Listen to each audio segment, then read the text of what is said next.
Conditional probability deals with the question of how to change the probability of an event given the information that a different event is true.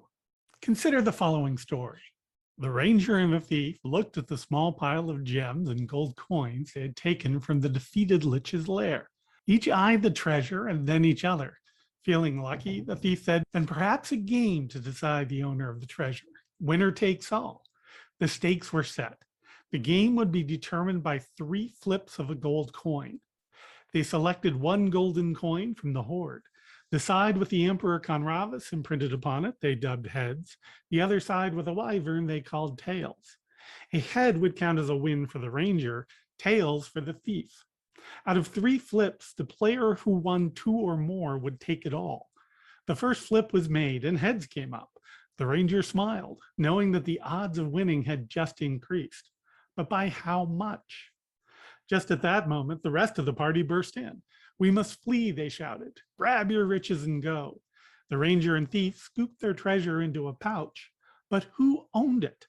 The ranger was certainly favored to win, having won the first game.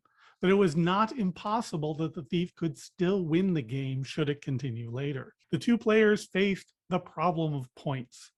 Given that the ranger had taken the first point, but that the game had not concluded, how should they now fairly divide the loot to acknowledge that fact? So consider the following event. Let's let S be the event that the ranger wins the 3 coin flips. Assuming the coin is fair before any flips have been made, the principle of indifference would lead us to say that either player is equally likely to win the game. So the probability of S equals 1/2. But after the first coin flip, our knowledge has increased. Let's give that knowledge a name. Let's let H sub 1 be the event that the first coin flip was heads. If we know that H1 is true, then that changes things. To reflect that fact, we need more notation. Everything to the right of a vertical bar is information that we have. Everything to the left of the vertical bar is things that are still uncertain. So we're interested now in the probability of S given that H sub 1 equals true. So now that we have notation for our conditional probabilities, how can they actually be calculated? Well, 2 are pretty easy. The probability that R is true, given that R is true, should equal 1. And the probability that R is not true, given that R is true, should equal 0.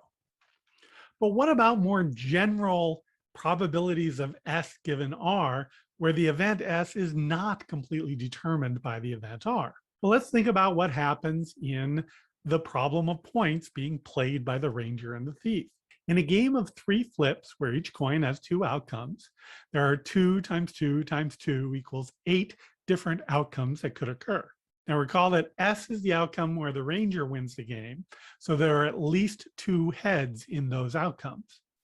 The event H sub 1 is that the first outcome is a head. If the coin is fair, then each of these outcomes is equally likely. But if the first flip is known to be a head, then only the first 4 outcomes are possible. The rest can be ignored. Out of those first 4 outcomes, 3 out of the 4 result in the ranger winning the overall game. Probability of S given H1 equals 3/4 in this case. So because the probability that the ranger wins overall will be 75%, if they're not able to complete the game, the ranger should get 75% of the treasure that they were betting on. Now, let's create a general formula. Given that R is known to be true, probabilities are now thought of with the notion that the probability of R given R equals 1. Hence, the event S and R, or the negation of S and R, must be true. There are no other options. The proportion of area out of the event R given to S and R is the probability of SR divided by the probability of SR plus the probability of negation of S and R. Or in other words, the probability that both S and R occur divided by the probability of R. In general, this idea is called the conditional probability formula. For the problem of points, the probability of both S and H1 is 3/8, since 3 out of the 8 cases have both the ranger winning the first flip and winning overall. And the probability of R is 4/8, since 4 out of the 8 cases have the ranger winning the first flip. The probability of S given R is 3/8 over 4/8, or 3/4, as before. When solving probability problems, the following steps can be helpful. Write down what you know. That means give names to events that are part of the problem, and write down the probabilities and conditional probabilities that you are given. Write down the goal using mathematics, that is, in probability notation. Only after completing those first two steps are you ready to tackle the problem.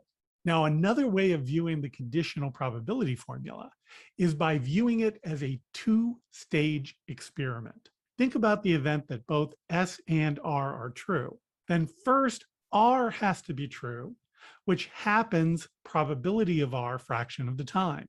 Out of the times that R is true, the fraction of the time that S will then be true will be the probability of S given that R is true. So probability of R times the probability of S given R should be the probability that both S and R hold, or probability of S and R. And this is just a rearrangement of the conditional probability formula.